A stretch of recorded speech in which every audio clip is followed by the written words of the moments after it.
నమస్తే, good morning, welcome to వి3 news లక్ష్యం సమాజహితం. ప్రస్తుతం నాతో పాటు ప్రపంచ ఆర్యవైశ్య మహాసభ గ్లోబల్ అధ్యక్షులు టంగుటూరి రామకృష్ణ గారు ఉన్నారు. ఇటీవలే మన పక్క రాష్ట్రమైనటువంటి ఆంధ్ర రాష్ట్రంలో వైశ్య కార్పొరేషన్ సంబంధించి కొంచెం బడ్జెట్ కేటాయించడం జరిగింది. దాదాపు 950 కోట్ల బడ్జెట్ కేటాయించడం జరిగింది. దీనికోసం అనేక పోరాటాలు చేశారు టంగుటూరి రామకృష్ణ గారు. అదేవిధంగా తెలంగాణలో కూడా వైశ్య కార్పొరేషన్ ఏర్పాటు ఆవశ్యకత ఎంతో ఉందని చెప్తున్నటువంటి రామకృష్ణ గారితో ఫేస్ టు ఫేస్ ఇప్పుడు చూద్దాం. సార్ నమస్కారం. సార్ నమస్తే అండి. సార్, ఈ వైశ్య కార్పొరేషన్ వల్ల అసలు ఏంటి లాభం ఏంటి? అసలు వైశ్య కార్పొరేషన్ ఎందుకు ఏర్పాటు చేయాలి, అంత నిధులు ఎందుకు పెట్టాలని మీరు డిమాండ్ చేస్తున్నారు? Correct sir. 2015 నుంచి ఈ వైశ్య కార్పొరేషన్ ఒకటి కేటాయించాలి అని చెప్పేసి అన్ని రాష్ట్రాలు, తెలంగాణ కాదు, తమిళనాడు కాదు, ఆంధ్రప్రదేశ్, కర్ణాటక, మహారాష్ట్ర, మేము ఎక్కడైతే ఉన్నామో అన్ని రాష్ట్రాల్లో కూడా ఈ కార్పొరేషన్ కేటాయించాలని చెప్పేసి మేము కోరుతూ వచ్చాము. అంతకుముందు 2-3 కార్పొరేషన్స్ ఉండేవి. ఎస్సీ ఎస్టీలను, లేకపోతే ఇంకొక వెనుకబడిన వర్గాలను, ఏదో రకమైంది. బీసీ కార్పొరేషన్, అగ్రవర్ణాలకు కార్పొరేషన్ ఇవ్వండి అని చెప్పేసి అడిగిన మొట్టమొదటి ఏకైక సంస్థ మాదే. అలానే 1000 కోట్ల రూపాయలు ఈచ్ తెలుగు రాష్ట్రము ఇమ్మని చెప్పేసి గట్టిగా డిమాండ్ చేస్తూ అనేక ఉద్యమాలు చేసాము. అనేక చోట్ల మీటింగ్లు పెట్టాము. భారీ ఎత్తున వరంగల్లో మీటింగ్ పెడితే 40,000 మంది అటెండ్ అయ్యారు. జమ్మికుంటలో మీటింగ్ పెట్టాము, కరీంనగర్లో మీటింగ్ పెట్టాము. ఆ పక్కన ఓ టెంపుల్, ఊరి పేరు మర్చిపోయాను, అక్కడ మీటింగ్ పెట్టాము. మా హైదరాబాద్లో ఇక్కడ మన ఇందిరా భవన్ దగ్గర స్ట్రైకులు చేశాము. ఎన్నో రకాలైనటువంటి ఈ వైశ్య కార్పొరేషన్ గురించి ఉద్యమాలు చేశాము. ఎక్కడ మీటింగ్ పెట్టినా, ఎక్కడ ఏది పెట్టినా కానీ వాటిలంతా కూడా మా స్పీచ్లో కొంత భాగాన్ని ఈ కార్పొరేషన్కి కేటాయించేవాడము. ఎందుకంటే జనాన్ని ఎడ్యుకేట్ చేయడానికి మొదట ప్రయత్నం చేశాను. అధికారులని, నాయకులకి దీని యొక్క ఇన్ఫర్మేషన్ ఫార్వర్డ్ చేయడానికి మీడియా ద్వారా, electronic, print media, social media, వీటన్నిటి ద్వారా నాయకులకు చేరే విధంగా చేశాము. సో ఇప్పుడే నాయకులకి దాని మీద వస్తూ ఉంది. ఇది ఏ ఒక్క రాష్ట్రమో వాళ్ళ వరకే చేస్తే వచ్చిందనుకుంటే భ్రమ.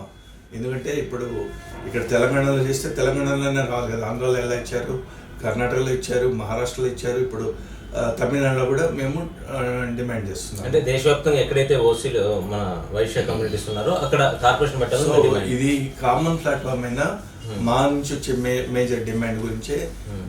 మాతో పాటు అనేక వైశ్య సంఘాలు కూడా కలిసి పోరాటాలు చేస్తున్నాయి, నేను కాదనలేదు. వాళ్ళ సహకారం కూడా మేము తీసుకుంటున్నాము. అందరి సహకారం కావాలి.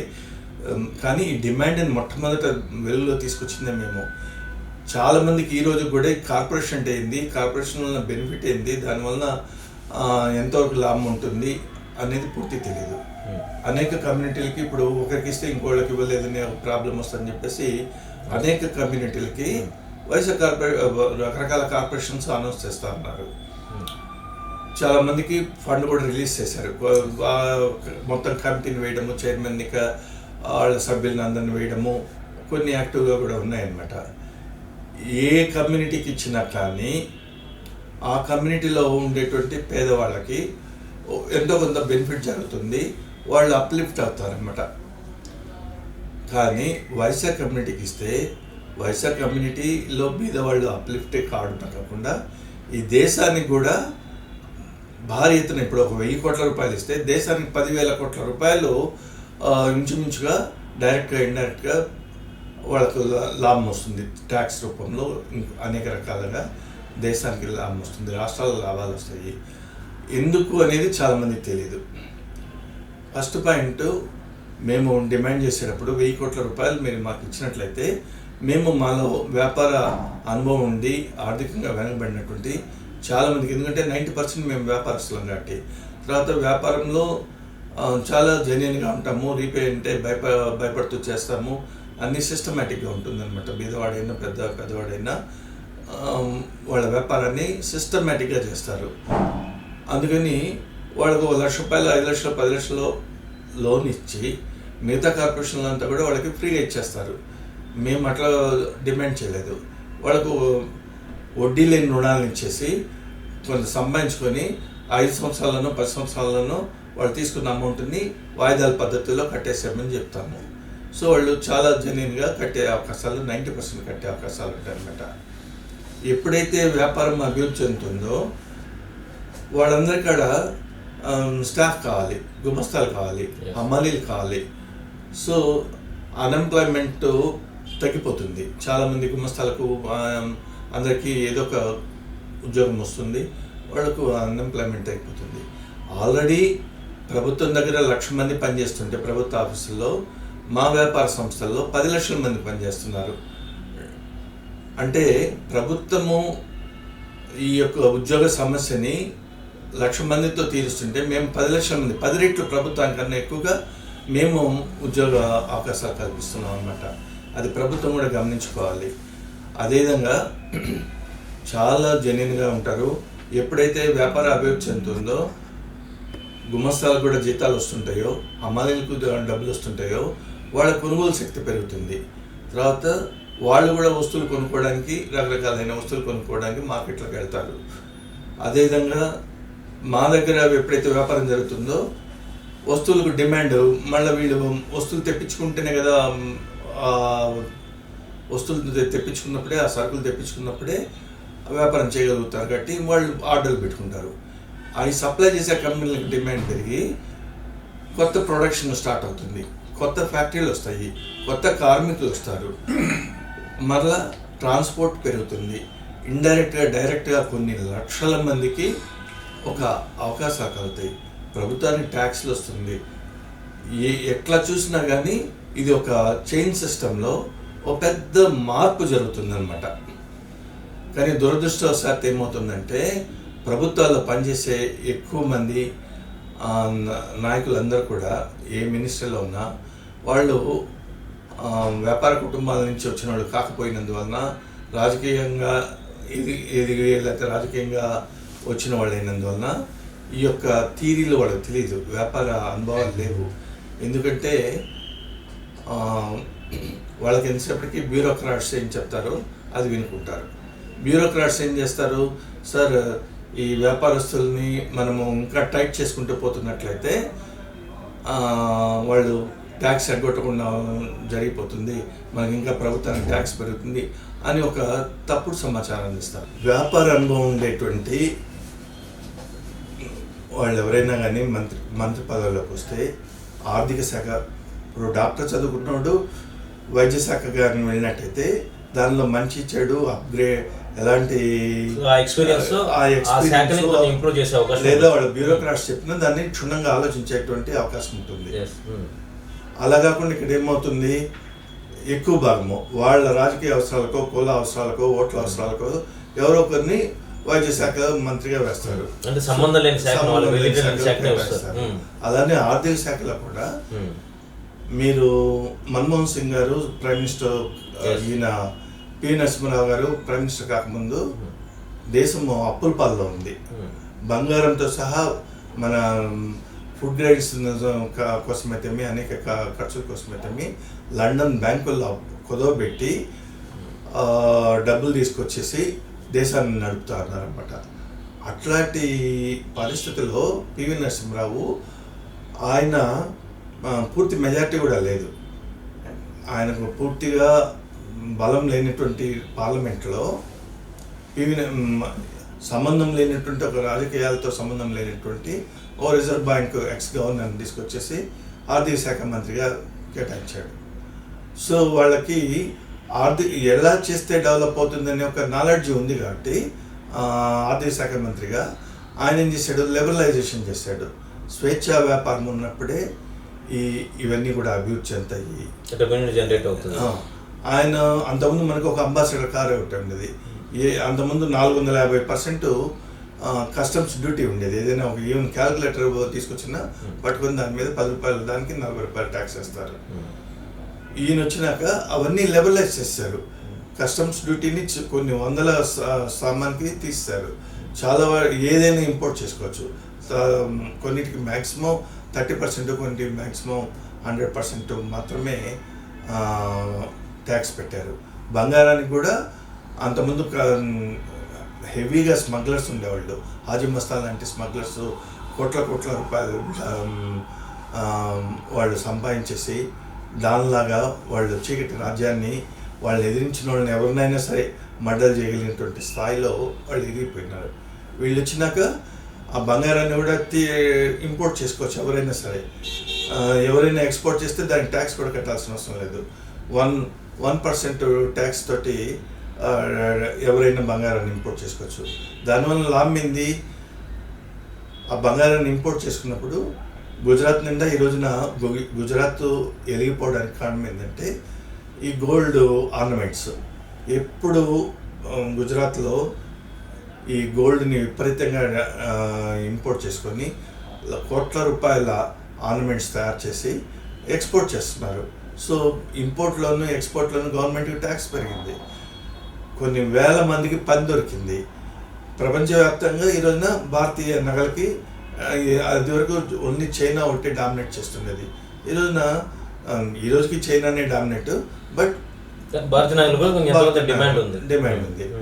సో ఈ స్మగ్లింగ్ ఆగిపోయింది, డిమాండ్ పెరిగిపోయింది. అలానే అది వరకు ఒక కారు ఉండేది అంబాసిడర్. యాక్సిడెంట్స్ కూడా ఎక్కువ అవుతాయి, ఎందుకంటే దానిలో టెక్నాలజీని వాడలేదు, అంతా పాత పద్ధతులు ఎప్పుడు అప్డేట్ చేసుకోలేదు. హెవీ వెహికల్ బరువైంది, అందరూ నడపలేరు, లేడీస్ నడపలేరు. అలాంటి ఇదిలో ఈ రోజున వందలాది కంపెనీలు వచ్చేసాయి, లక్షల కార్లని తయారు చేస్తున్నారు. ఇక్కడే తయారు చేస్తున్నారు. విదేశాలకి రోజు వేలాది కార్లన్నీ ఎక్స్పోర్ట్ చేస్తున్నారు అన్నమాట. అంటే ఎంత డెవలప్ అయిందన్న, టీవీల దగ్గర నుంచి కంప్యూటర్స్ దగ్గర నుంచి ప్రతి ఒక్కటి కూడా ఈ రోజున మనమే తయారు చేసి సూద్ దగ్గర నుంచి మనం తయారు చేయగలిగినటువంటి పొజిషన్లోకి వెళ్ళాము. ఆ స్వేచ్ఛా వ్యాపారాన్ని కంటిన్యూ చేసి ఉంటే బాగుండేది. కానీ ఈ బ్యూరోక్రాట్స్ రాను రాను ఈ వ్యాపార అభివృద్ధిని ఇది చేస్తున్నారన్నమాట. అంటే ఇప్పుడు ఒక రాష్ట్రంలో బియ్యం పండుతుంది, ఇంకో రాష్ట్రాల్లో గోధుమ పండుతుంది. ఒక రాష్ట్రం నుంచి ఇంకో రాష్ట్రానికి ఎక్స్పోర్ట్ చేయాలన్నా ఇంపోర్ట్ చేయాలన్నా చాలా పర్మిషన్స్ కావాలి, చాలా వెహికల్స్ కావాలి, ట్యాక్స్లు కట్టుకోవాలి. సో ఒక వస్తువు 10 చోట్ల మారేసరికి ఎంత ట్యాక్స్ పెరుగుతుందో ఒకసారి ఆలోచించండి. ఈ విధంగా వ్యాపార అనుభవం లేనటువంటి రాజకీయ నాయకులు ఆ పదవుల్లో ఉన్నప్పుడు దేశానికి కూడా ఇబ్బంది జరుగుతుంది అన్నమాట. అదే మన్మోహన్ ఇక్కడ మనము రోసే గారిని తీసుకుందాము.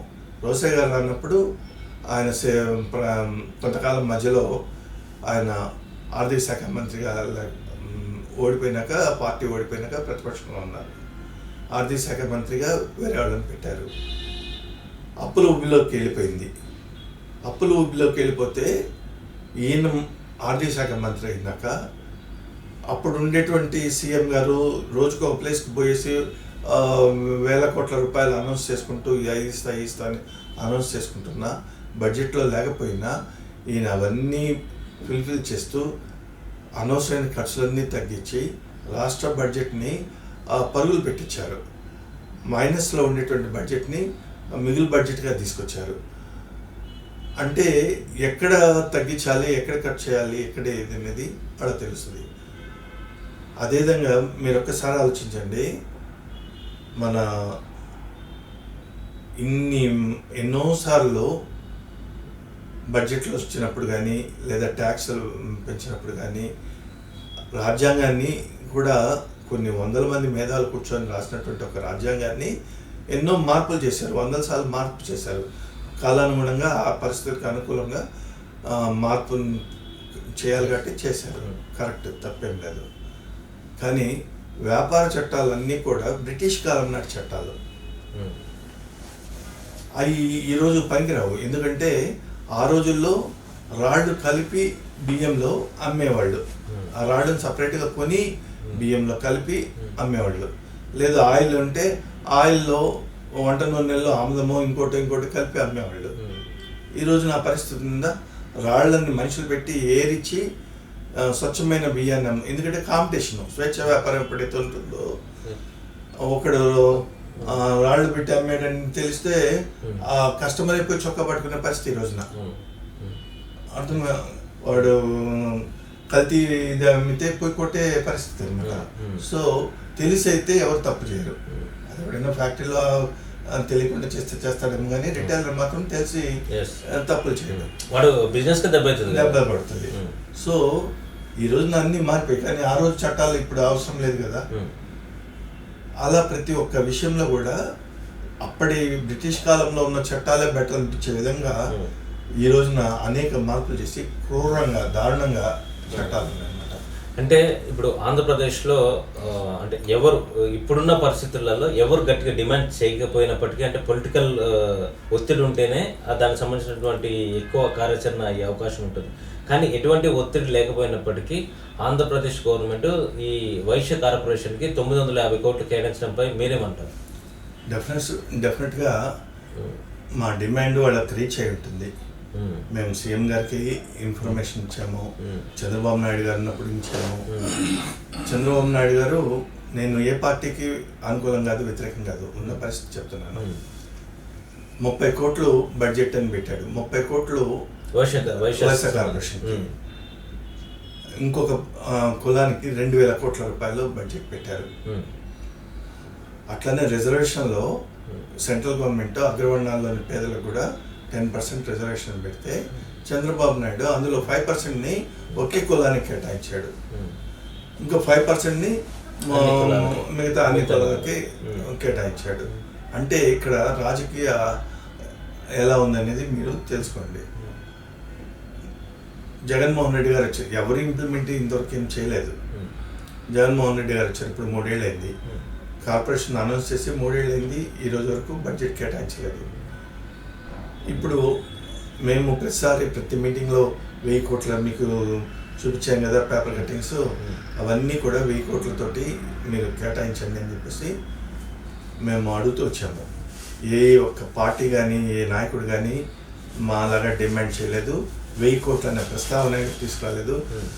ఎవరైనా అక్కడక్కడ చేస్తుంటే కార్పొరేషన్కి నిధులు కేటాయించండి అని మాత్రమే డిమాండ్ చేశారు. కానీ ఒక్కసారిగా ఎవరు ఊహించిన విధంగా ఆంధ్రప్రదేశ్లో 950 కోట్ల రూపాయలు అనౌన్స్ చేశారు. అంటే ఇది మా వల్లనే వచ్చినా ఇది మా విజయంగా మేము భావిస్తాము, ప్రపంచ ఆదివాసీ మహాసభ విజయంగా భావిస్తాము. ఎందుకంటే మేము ప్రభుత్వానికి నాయకులకి మీడియా ద్వారా ఇది ఈ విధంగా బడ్జెట్ కేటాయిస్తే మరలా ఆ డబ్బు మీకే వస్తుంది. ఇప్పుడు వాళ్ళకి ఉచితంగా ఇవ్వడం లేదు, మళ్ళీ వాయిదాల పద్ధతిలో కలెక్ట్ చేస్తాము, వ్యాపారాలు పెరుగుతాయి, దేశానికి ఆర్థికంగా డెవలప్ అవుతుంది అని చెప్పేసి మేము అన్ఎంప్లాయ్మెంట్ కూడా తగ్గుతుంది అని చెప్పేసి చెప్పాము.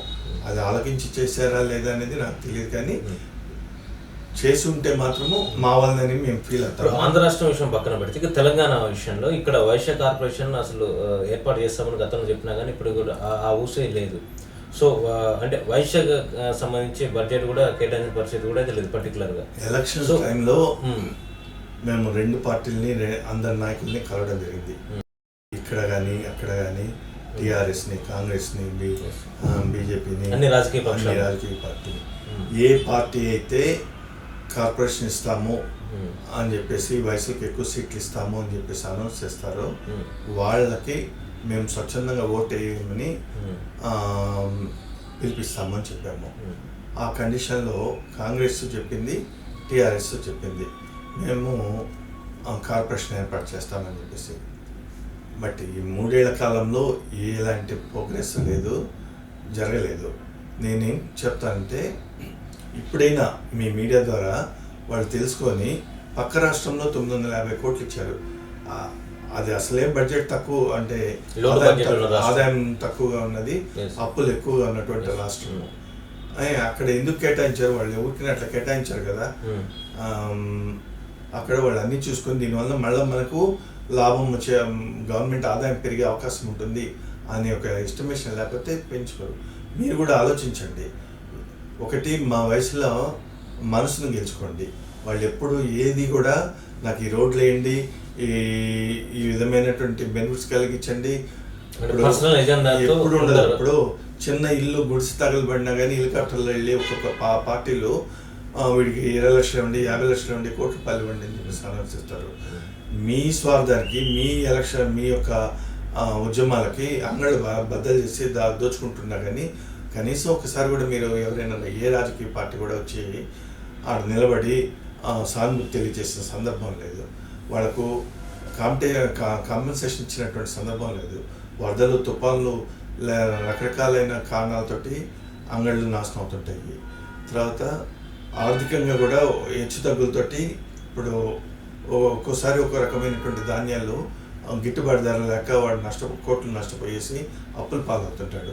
అట్లా ఇప్పుడు ఒక రైతు పంట చేలు చెడిపోతే మనము ప్రభుత్వం కాంపెన్సేషన్ ఇస్తుంది కదా, అదేవిధంగా వ్యాపారస్తులు ఏదైనా నిజంగా దెబ్బతినిపోతే వాడు పొరపాటు చేసి దెబ్బతినకుండా నిజంగా దెబ్బతినిపోతే ఒక్క రూపాయి అన్నా వాడి ట్యాక్స్ వాడి యొక్క బ్యాంకులు కట్టాల్సిన రుణాన్ని కానీ ఆ బజార్లో ఉండేటువంటి అప్పులు కానీ తీర్చడానికి ఏదైనా చేశారా?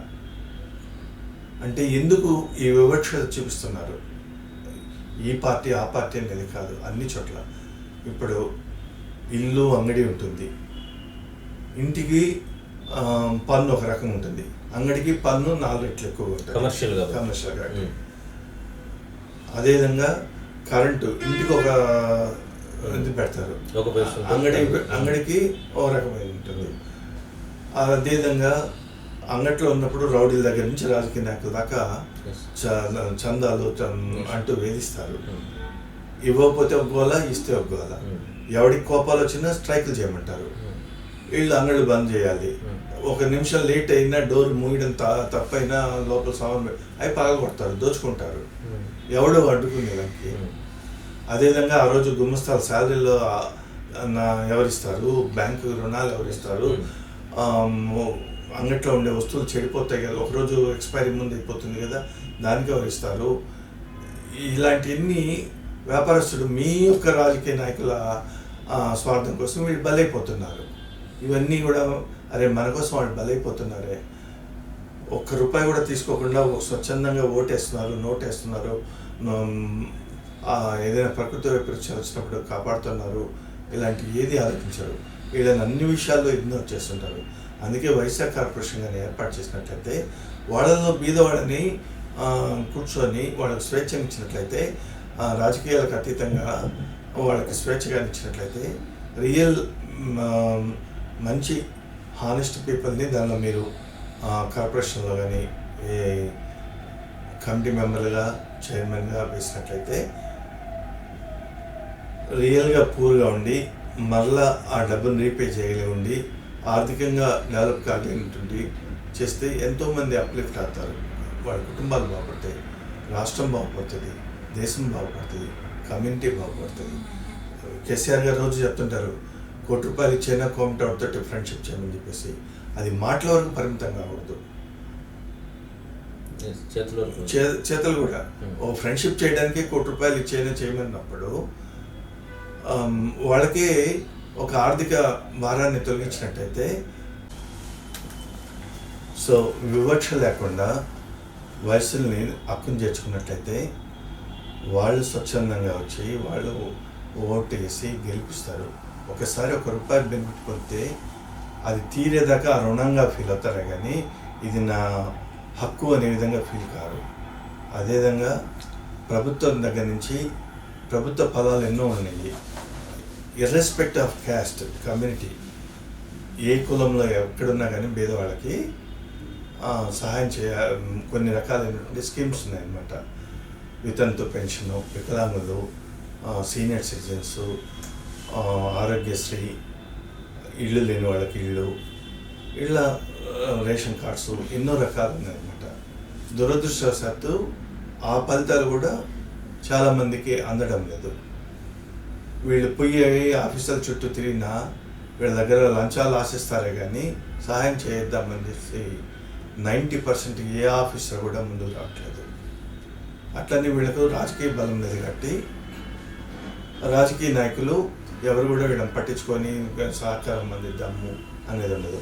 అదే మిగతా చాలామంది రాజకీయ నాయకులు వాళ్ళకి కావాల్సిన వాళ్ళందరికీ ఇంట్లో 10 మంది ఉంటే 10 కార్డులు ఇచ్చే సందర్భాలు కూడా ఉంటాయి. 4 ఉంటే 2 ఇళ్ళు కేటాయించేటువంటి సందర్భాలు ఉంటాయి.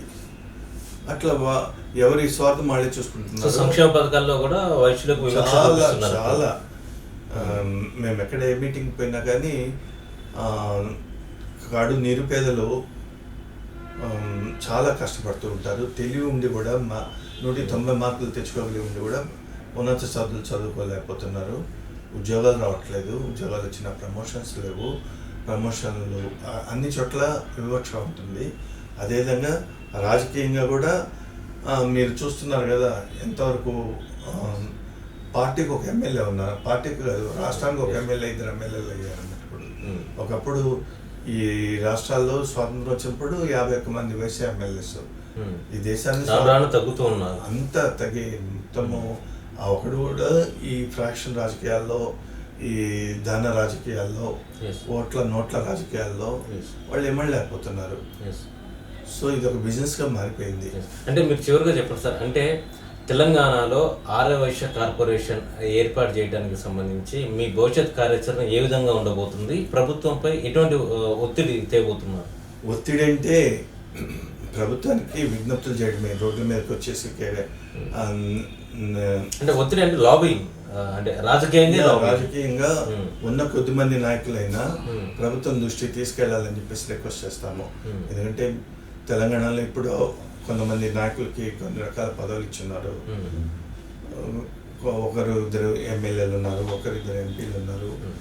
ఇలా వాళ్ళందరూ కూడా ఇది నా బాధ్యత, నేను చేయాలి, నా కులానికి నేను చేయాలని ఫీల్ కావాలి, వాళ్ళు చేయాలి. పదవి నాకు వచ్చేసింది, ఇంకా నేను పట్టించుకున్నా పర్లేదు, పట్టించుకోకపోయినా పర్లేదు అనుకుంటే అది భవిష్యత్తులో తన రాజకీయ ప్రయోజనాలకు కూడా ఇబ్బంది జరుగుతుంది. తను ఎంతో కొంత చేస్తేనే ఇన్నేండ్లు చిన్న ఒక కౌన్సిలర్ సపోర్ట్ కూడా లేకుండా గవర్నర్ స్థాయికి ఎదిగాడంటే ఆయన ఇంకా కంటిన్యూగానే అయ్యిండే వయసుగానే ఉంటే వైస్ ప్రెసిడెంట్ కూడా అవుతారని చెప్పేసి కొంతకాలం అనుకున్నాం అనమాట.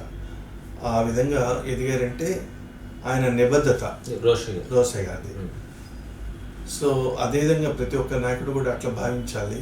ఉన్న కొద్దిమంది రాజకీయ నాయకులైనా కానీ ఇప్పుడు మేము ఎన్నో అవకాశాలు దొరికినప్పుడల్లా మా మీటింగ్లు అంతా కూడా చెప్తూ వస్తున్నాము. 1000 కోట్లు కేటాయించే విధంగా కేసీఆర్ గారికి విజ్ఞప్తి చేయాలి. అలానే ఒత్తిడి కూడా తీసుకురావాలి. అలానే ప్రతి ఒక్క ఆర్యవైశ్య నాయకుడిని నేను కోరుతున్నాను, మనము మీటింగులు, సన్మానాలు, లేదా సేవా కార్యక్రమాలు అన్నీ చేసుకుంటుండొచ్చు. అవన్నీ టెంపరీ, లైఫ్ లాంగ్ ఉపయోగపడేటువంటి ఈ రిజర్వేషన్స్లో కానీ ఈ అంటే ఏం చేసినా కమ్యూనిటీకి ఉపయోగపడే విధంగా పర్మనెంట్గా ఉపయోగపడేగా శాశ్వతమైనటువంటి బెనిఫిట్ కలిగే విధంగా మీరందరూ ఎక్కడ మీటింగ్ జరిగినా మీ ఉపన్యాసంలో ఒక 5 నిమిషాలు దీనికి కేటాయించండి, ఈ సబ్జెక్ట్ని రైజ్ చేయండి. అక్కడుండే ప్రజలకి అవేర్నెస్ వస్తుంది. అక్కడికి ఎంతో కొంతమంది రాజకీయ నాయకులు వస్తారు కదా, గ్రామ స్థాయి నుంచి రాష్ట్ర స్థాయిలో ఉండేటువంటి నాయకులు వస్తారు కదా, వాళ్ళకి ఇన్ఫర్మేషన్ వెళ్తుంది. మీడియా ద్వారా, ప్రింట్ మీడియా ద్వారా, ఎలక్ట్రానిక్ మీడియా ద్వారా ఆ మెసేజ్ అందరికి ఫార్వర్డ్ అవుతుంది. కాబట్టి మెయిన్ డిమాండ్ని కార్పొరేషన్ అని పెట్టుకోండి, ఒక కాంపిటీషన్ ఫీల్ కండి. ఇప్పుడు ఆంధ్రాలో ఇచ్చినప్పుడు చిన్న రాష్ట్రము, అప్పుల ఉబ్బిలో ఉన్నటువంటి ఒక రాష్ట్రము 1000 కోట్లు కేటాయించినప్పుడు ఈ రాష్ట్రం ఎందుకు కేటాయించదు అడగండి. ఇది మన హక్కుగా భావించండి. దీనికి సంబంధించి ఇక్కడ ఉన్నటువంటి పొలిటికల్ లీడర్తో మీరు కమ్యూనికేషన్ అయ్యి అందరు కలిసి వెళ్ళి ముఖ్యమంత్రి గారిని లేకపోతే కేటీఆర్ గారిని, అంటే ఇక్కడ ఉన్నటువంటి మెయిన్ లీడర్ కలిసే అవకాశం ఏమైనా ఉందా ఇప్పుడు భవిష్యత్తులో? ఉందండి. మేము June 26న ఇక్కడ రామోజీ ఫిల్మ్ సిటీలో కొన్ని వేల మందితోటి గ్లోబల్ సమిట్ కన్వెన్షన్ ఒకటి పెట్టాము. దాదాపు 42 దేశాల నుంచి, 11 రాష్ట్రాల నుంచి అంతా నాయకులందరూ వస్తారన్నమాట. ఆ రోజున కేటీఆర్ దగ్గర నుంచి అన్ని పలు రాజకీయ పార్టీ నాయకులందరినీ కూడా పిలుస్తాము, ఇన్వైట్ చేస్తాము. ఆ రోజున మెయిన్ ఎజెండా ఈ ఆర్యవైశ్యుల హక్కుల గురించి, వాళ్ళ సమస్యల గురించి, ప్రభుత్వం నుంచి అందాల్సినటువంటి ఫలాలు అంటే బెనిఫిట్స్ వాళ్ళకి సరిగ్గా అందడం లేదు దాని నుంచి వాళ్లకు మనసుకు హత్తుకునే విధంగా, అవునా ఇది మనం ఇంతకాలం ఆలోచించలేదే అని తెలియచేసేదానికి మేము ఈ యొక్క మీటింగ్ను ఉపయోగించుకుంటాము.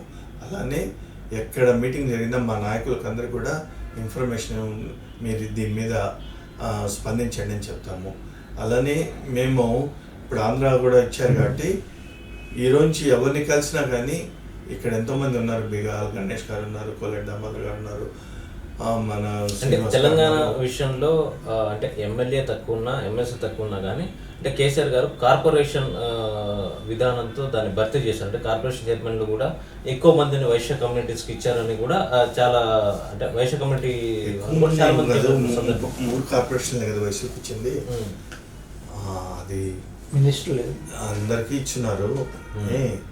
కానీ ఇక్కడ ఒకరే ఎమ్మెల్యే ఉన్నారు, ఎంపీ లేరు. కానీ అంతవరకు ఆ ఊరికి ఉన్నారు. అంతవరకే న్యాయం జరిగినట్టు కాదు. 8% నుంచి 10% ఉన్న జనాభాకి ఆ లెక్కన 100 కార్పొరేషన్లు ఇస్తే వీళ్ళకి 10 కార్పొరేషన్లు ఇవ్వాలి. 100 నామినేటెడ్ పోస్టులు ఉంటే వీళ్ళకి 10 నామినేటెడ్ పోస్టులు ఇవ్వాలి. అంటే భవిష్యత్తులో 100 మంది ఎమ్మెల్యేలు 150 మంది ఎమ్మెల్యేలు ఉంటే వీళ్ళు 15 మంది ఎమ్మెల్యేలు ఉండాలి. అది ఎక్కడ జరుగుతూ ఉంది? అంటే 10% ఇప్పుడు 119 తెలంగాణ అసెంబ్లీలో ఎమ్మెల్యేల సంఖ్య. అంటే 10% అంటే అట్లీస్ట్ ఒక 11 మంది అన్నా రావాలి. అంటే ఒక్కళ్ళు ఉన్నారు ప్రజెంట్. అంటే ఆ ఒక్కళ్ళకి కూడా క్యాబినెట్లో స్థానం లేకపోవడంపై మీరేమంటారు? డెఫినెట్గా ఆయన ఏ అనుభవం తక్కువ, లేకపోతే మంచి వ్యక్తి కదా, ఎందుకని ఇవ్వడం లేదు? ఇవ్వాలి. ఒక్కడున్నా ఆరున్నా కానీ ఒక కమ్యూనిటీని ఆ ఒక్కడికి రాజకీయ హోదా కలిగినట్టయితే మొత్తం కమ్యూనిటీ హ్యాపీ అవుతుంది కదా. కమ్యూనిటీ మీకు ఇదివరకు అంతమంది ఎమ్మెల్యేలు ఉన్నా రోసా గారికి ఒకరికే ఇచ్చేవాళ్ళు. రోసా గారు కమ్యూనిటీ పరంగా కాకుండా రాష్ట్ర ప్రజల కోసం కష్టపడేవారు. ఆ విధంగా కమ్యూనిటీ మొత్తము రోసా గారిని వెంటనే ఉంది కదా. ఈ రోజుకే ఆయన మన సజీవంగా లేకపోయినా కానీ ఆయన వెంటనే ఉన్నారు. ఆ విధంగా ఒక వ్యక్తిని డెవలప్ చేస్తే ఆ వ్యక్తి ద్వారా ఆ కమ్యూనిటీ అంతా కూడా మీకు రుణపడి ఉంటుంది. కాబట్టి మంత్రి పదవి ఎందుకంటే మంత్రి పదవి ఏదో హోదా కోసం కాదు. ఆ మంత్రి తను రాష్ట్ర ప్రజలకు సేవ చేస్తూ కమ్యూనిటీకి ఒక అండగా ఉంటాడన్నమాట. అండగా ఉండేటువంటి శక్తి ఉంటుంది. ఏదైనా అవసరం వస్తే ఆయన దగ్గరికి వెళ్దాము, ఆ మంత్రి దగ్గరికి వెళ్తే మన సమస్యను తీరుస్తాడు అని చెప్పేసి ఒక ధైర్యం ఏర్పడుతుంది. సో కమ్యూనిటీ మొత్తానికి ఒక అండ ఏర్పడుతుంది. అంటే మీ వైశ్యుల్లో ఉండే అంటే వైశ్య లీడర్స్ కావచ్చు, లేకపోతే నాయకులు కావచ్చు, వేరే వాళ్ళు కావచ్చు, అంటే ఇతర సంఘాలు కావచ్చు, దీంట్లో చాలా సంఘాలు ఉండటం వల్ల కూడా కొంచెం పలచబడ్డ వాతావరణం ఉందని దాంట్లో మీరు ఏకీభవిస్తారా? చాలా సంఘాలు రాజకీయంగా ఏం లేవు, ఒకటి కూడా లేదు. అందరూ కూడా సేవా కార్యక్రమాలు చేస్తుంటారు. సేవా కార్యక్రమాలు ఎంతమంది ఉంటే అంత సేవలు పెరుగుతాయి కానీ తగ్గవు. అది సమాజానికి చేస్తున్నారు కానీ వాళ్ళ ఇళ్లలో అంటే అందరు కలిసి యూనిటీగా ఒక డిమాండ్ ఎత్తుకుంటే అది సక్సెస్ అయ్యే అవకాశం ఉంటుంది కదా.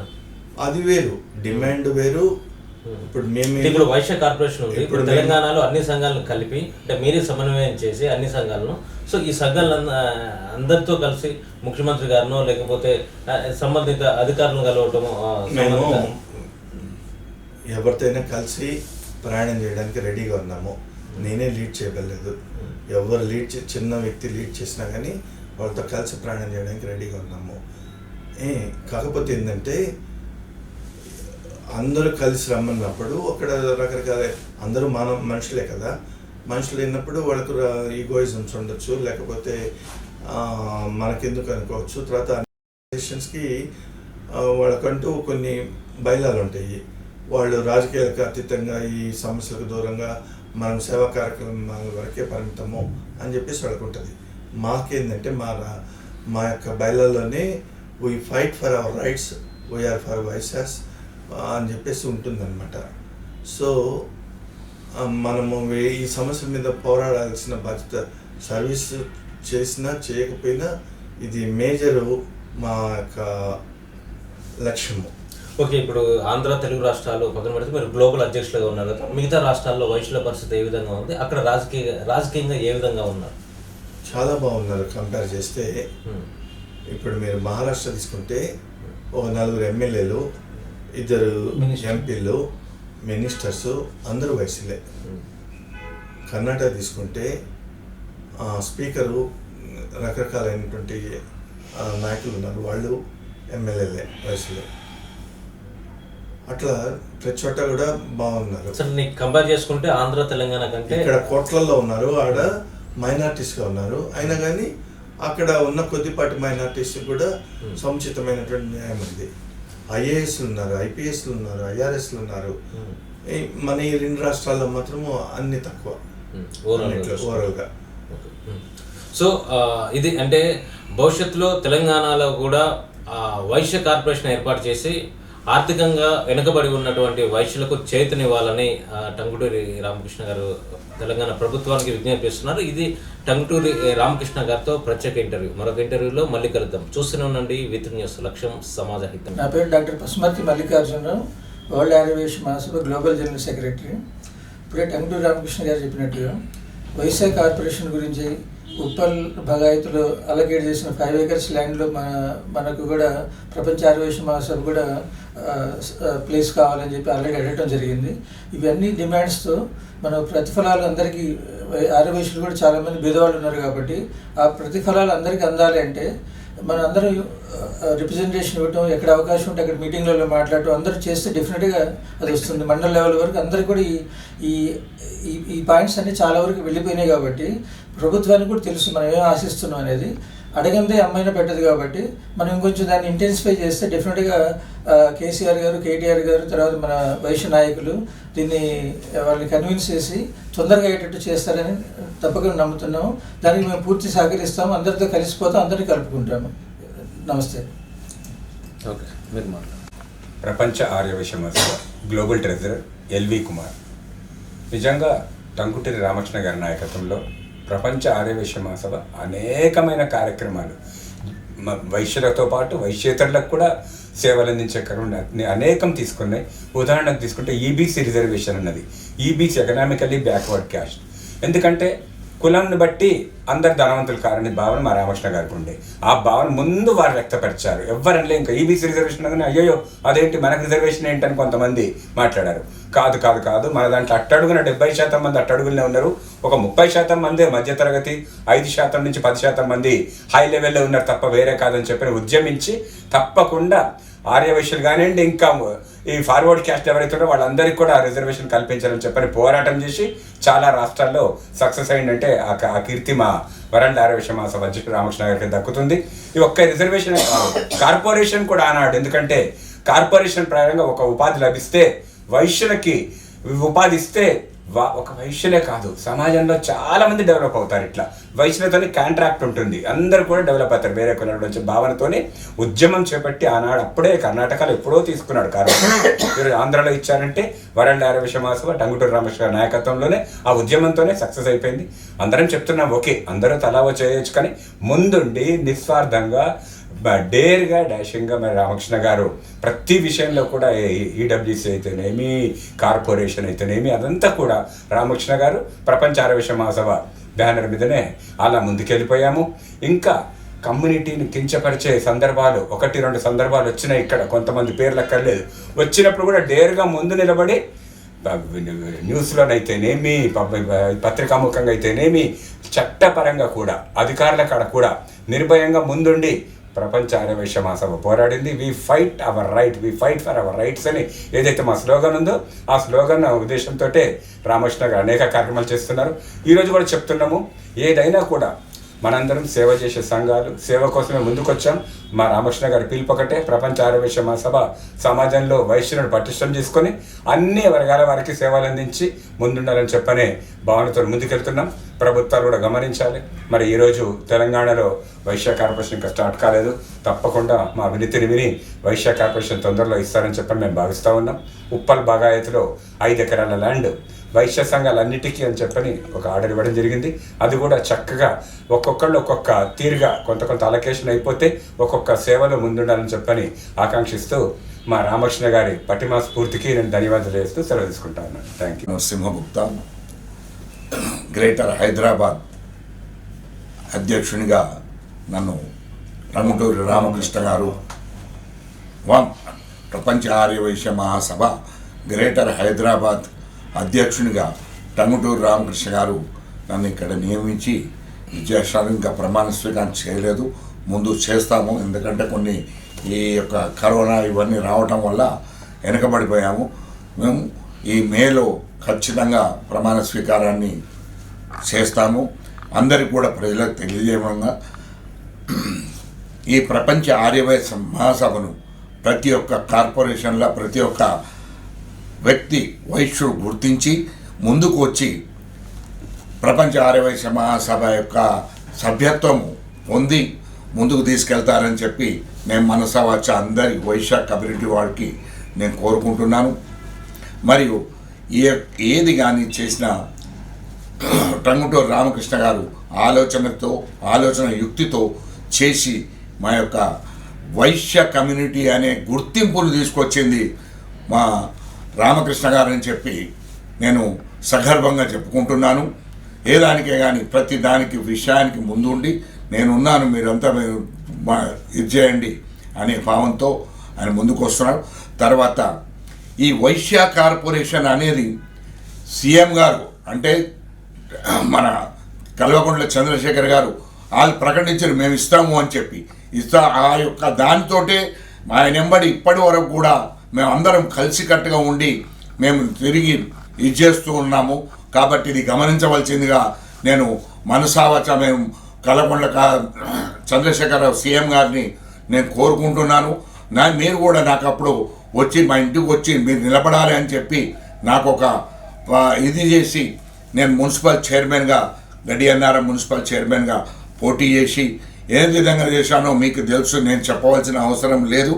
కాబట్టి ఈ యొక్క వైశ్యులను ఏకతాటిపై తీసుకొని వచ్చి మాకు కార్పొరేషన్ను ఎంత తొందరగా ఇచ్చినట్టయితే అంత బాగుంటుంది. ఎందుకంటే అందరూ కూడా ఉన్నవాళ్ళు లేరు. మా దగ్గర కనీసం 75% లో పీపుల్సే ఉన్నారు. ఏవైనా 25%లో 7% మంచి అధిపకులు ఉన్నారు. తర్వాత మీడియం వాళ్ళే ఉన్నారు. ఇది గమనించాలి. ఒక ఏదంటే మీరు ఈ వైశ్య కార్పొరేషన్ ఇచ్చినట్టయితే మా యొక్క నిరుద్యోగం కూడా తగ్గి ఇది చేసి అందరూ కూడా ఇది అవుతారు అని చెప్పి, ఎందుకంటే ఎవరికి కానీ 10,000 రూపాయలు మనం బ్యాంకు నుంచి వాళ్ళకు ఇచ్చామంటే ఆ 10,000కు మన 12,000 కడతాడు కానీ 10,000కు 9,000 కట్టరు మా వైశ్య కమ్యూనిటీ. అది అంటే మన ప్రభుత్వానికే లాభము. కాబట్టి దయ ఉంచి దీన్ని ఎంత తొందరగా మీరు మాకు వైశ్య కార్పొరేషన్ ఏర్పాటు చేసి మమ్మల్ని అందరినీ ఏకదాటిపై తీసుకురావాలని చెప్పి కేసీఆర్ గారికి మరొక్కసారి విన్నవించుకుంటున్నాము. జై హింద్, జై తెలంగాణ, జై ఆర్యవైశ్య.